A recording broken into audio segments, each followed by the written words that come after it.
हाँ। कि होठवा मध के गगरिया दोनों नैनबा कटरिया।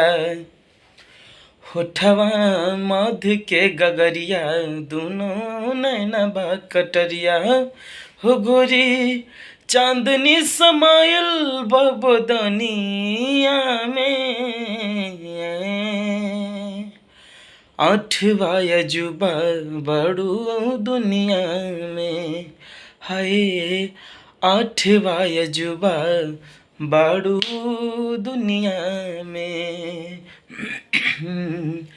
कि होठवा मध के गगरिया दोनों नैनबा कटरिया। गोरी चांदनी समाइल बबदनिया में। आठवा अजूबा बाड़ू दुनिया में। है आठवा अजूबा बाड़ू दुनिया में। एक बार लाइन फिर से गा देती।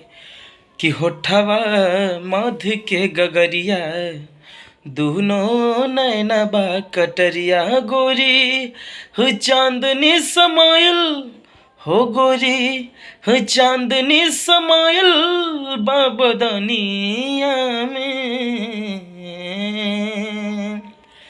आठवा अजूबा बाड़ू दुनिया में। है आठवा अजूबा बाड़ू दुनिया में।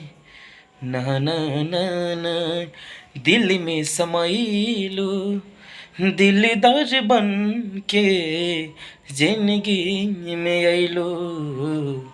दिलदार बन के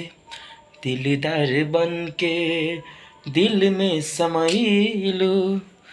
दिलदार बन के दिल में समाइलो। और दिलदार बन के दिल में समाइलो।